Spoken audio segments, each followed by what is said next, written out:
अस्सलाम वालेकुम and welcome to my channel. आज हम जिस टॉपिक पे बात कर रहे हैं उसका नाम है पावर सेट। पावर सेट क्या होते हैं? सबसे पहले हम पावर सेट की डेफिनेशन देखेंगे। हम लोगों के पास पावर सेट की जो डेफिनेशन है वो है a set consisting of all possible subsets of a given set A is called the power set of A and it is denoted by P of A. यानी कि अगर हमारे पास कोई सेट दिया हुआ है ए, उसके जितने भी पॉसिबल सबसेट्स बन सकते हैं हमने वो बनाने हैं और उन्हें एक सेट में लिखना है और उस सेट का नाम होगा पी ऑफ ए। तो हम उसे पावर सेट ऑफ ए कहेंगे। एग्जाम्पल है हम लोगों के पास, अगर हमें कोई सेट दिया गया है ए और उसके अंदर एलिमेंट्स हैं ए बी एंड सी और हमें कहा जाए कि आप फाइंड आउट करें पी ऑफ ए यानी पावर सेट ऑफ ए, यहाँ पे वो वाला सेट आएगा जो कि यहाँ पे हमें गिवन है। अगर यहाँ पे कोई सेट बी गिवन है तो यहाँ पे पी ऑफ बी आएगा, अगर कोई सेट सी है तो यहाँ पे पी ऑफ सी आएगा, क्योंकि हमें गिवन ए है तो ये पी ऑफ ए है। तो सबसे पहले पावर सेट लिखने का मेथड ये है कि सबसे पहले हम एम्प्टी सेट लिखते हैं। जब भी हम पावर सेट लिखते हैं ये दोनों चीजें लाजमी आती हैं, यानी कि फाइ स्टार्ट में मस्ट आएगा और ये जो सेट एज इट इज है ये भी लास्ट में खुद लाजमी आता है। ठीक है, सबसे पहले हम इसमें लिखेंगे फाइ। उसके बाद सिंगलटन सेट कितने बनते हैं हमारे पास? सिंगलटन का मतलब होता है जिसमें एक एलिमेंट हो जिस सेट में। तो हमारे पास 3 सेट बनेंगे, यानी कि ए को आप अलहदा लिखें, बी को अलहदा लिखें एंड सी को। तो फर्स्ट हमारे पास सिंगलटन सेट है ए, उसके बाद हमारे पास सेकंड सिंगलटन सेट है बी एंड जो थर्ड सिंगलटन सेट है वो है सी। इसके बाद आपने क्या करना है कि आपने दो मेंबर स्टार्ट कर दे देंगे, यानी कि आपने सबसे पहले फाइल लिखा यानी कि खाली सेट, उसके बाद आपने सिंगलटन स्टार्ट किए। अब आपने दो मेंबर्स डालने हैं एक सेट में, यानी कि अब आप लिखेंगे ए एंड बी, उसके बाद आप लिखेंगे बी एंड सी, यानी कि आपने सबसे पहले आपने सी को छोड़ा और आपने लिखा ए एंड बी, उसके बाद आपने ए को स्किप कर दिया और आपने लिख दिया बी एंड सी। अब थर्ड आप क्या करेंगे, बी को स्किप करेंगे तो आपके पास आएगा ए एंड सी।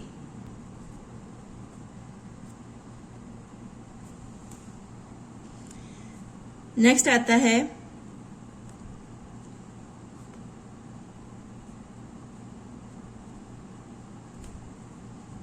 और लास्ट में आप ये बड़ी ब्रैकेट क्लोज कर देंगे। यहाँ पे जो आपने स्टार्ट की थी अब वो यहाँ पे क्लोज हो रही है। तो हमारे पास कितने मेंबर्स हैं? 1 2 3 4 5 6 7 एंड 8। अब हमें कैसे पता चलेगा कि हमने ये ठीक मतलब पावर सेट हमने ठीक निकाले हैं या नहीं? उसके लिए हमारे पास फार्मूला है 2 की पावर n। 2 की पावर n, ये जो n है यहाँ पे नंबर ऑफ एलिमेंट्स है। आप देखिए हमारे पास कितने एलिमेंट्स हैं? 1 2 3। तो आपने क्या करना है, 2n की जगह पे आपने 3 पुट कर देना है। तो आपके पास आएगा 2 की पावर 3 और ये आपके पास आ जाएगा 8। तो आपके पास 8 मेंबर्स या 8 एलिमेंट्स होने चाहिए पावर सेट में। तो आप देखिए हमारे पास हैं 1 2 3 4 5 6 7 एंड 8। हमारे पास 8 ही एलिमेंट्स हैं पावर सेट में। तो ये हमारा पावर सेट बिल्कुल ठीक निकला है। हमें इससे पता चल जाता है कि हमारे पास पावर सेट में जो हमारे एलिमेंट्स हैं वो कितने होंगे। नेक्स्ट हम एक और एग्जांपल लेंगे कि हमारे पास सपोज करें एक सेट है बी और उसके अंदर हमारे पास एलिमेंट्स हैं 1 एंड 2। अब वो कहता है हमें कि पावर सेट ऑफ बी बनाए, तो हम क्या लिखेंगे? पी ऑफ बी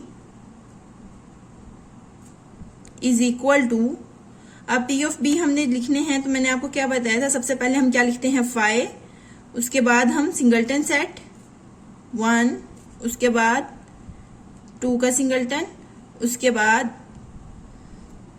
हम 2 मेंबर्स के एलिमेंट्स लेते हैं। तो ये सेट हमारे पास खुद एज इट इज आ जाएगा और यहाँ पे लास्ट पे हम ब्रैकेट क्रॉस कर देंगे।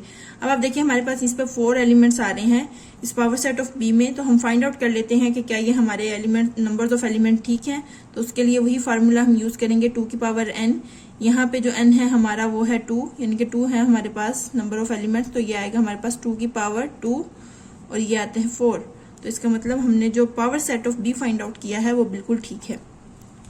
अगर हमें कहा जाए कि एम्प्टी सेट के आप पावर सेट लिखें, फॉर एग्जांपल हमारे पास कोई सेट है वो एम्प्टी सेट है, हमने पढ़ा कि जो एम्प्टी सेट है हम उसे फाइ से डिनोट करते हैं। अगर हमें कहा जाए कि आप एम्प्टी सेट के पावर सेट लिखें तो हम क्या लिखेंगे?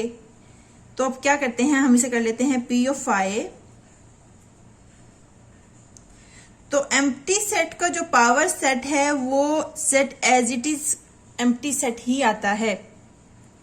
अगर हमने इस बात को प्रूव करना हो तो आप देखें हमने क्या कहा था कि 2 की पावर n से हम चेक कर सकते हैं कि हमने इसके एग्जैक्ट पावर सेट बनाए हैं या नहीं बनाए, पावर सेट हमारा ठीक है या नहीं ठीक, इसमें मेंबर्स ठीक है या नहीं। तो अभी देखें जो n है नंबर्स ऑफ एलिमेंट, यहाँ पर तो कोई नंबर ऑफ एलिमेंट नहीं है, यहाँ पे तो 0 है। तो आप यहाँ पर 2 की पावर 0 रखें तो आपके पास आता है 2 की पावर 0 इज इक्वल टू 1, यानी कि आपके पास ओनली 1 मेंबर है पावर सेट के अंदर, जो कि वो खुद empty set as it is है। तो एम्प्टी सेट का जो पावर सेट होगा वो भी एम्प्टी सेट, इसके अंदर एक एलिमेंट आएगा, एक मेंबर होगा और वो एम्प्टी सेट ही होगा। आई होप आपको ये वीडियो अच्छी लगी होगी। अगर आपको वीडियो अच्छी लगी तो लाइक करें, शेयर करें और मेरे चैनल को सब्सक्राइब करें। दुआ में याद रखें। अल्लाह हाफिज।